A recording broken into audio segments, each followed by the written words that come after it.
Good morning sa Canada at magandang gabi sa Pilipinas.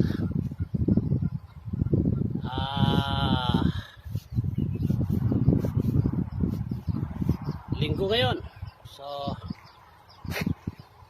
katatapos ka-drivers, katatapos ang 36 hours reset ko dito sa Kingston, Ontario, sa truck stop.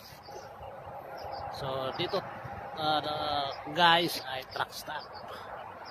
So yan siya, mga truck.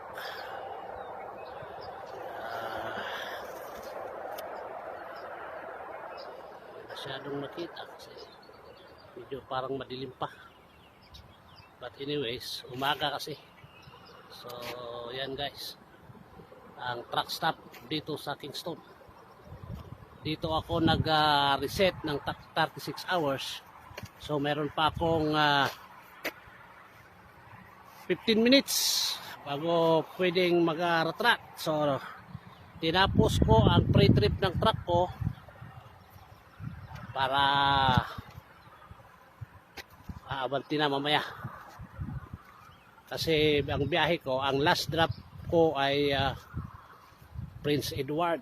So malayo-layo siya, tapos alas 6 pa ng umaga ang schedule.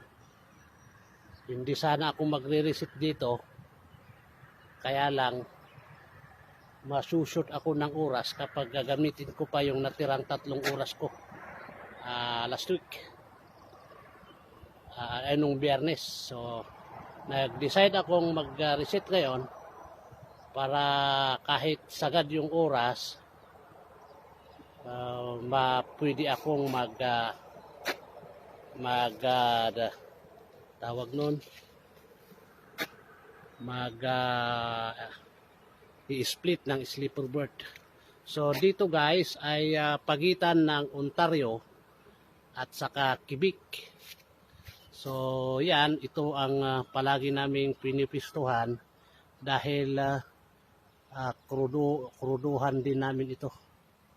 So yan guys, konti lang ang truck ngayon dahil linggo.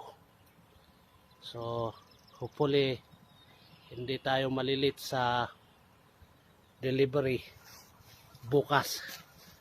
So yan lang muna ang update natin guys. Hindi tayo makalive kasi mahina ang signal dito. I-upload ko na lang ito. So God bless po, at mag-ingat po sa lahat ng gawain. Magandang umaga at magandang gabi.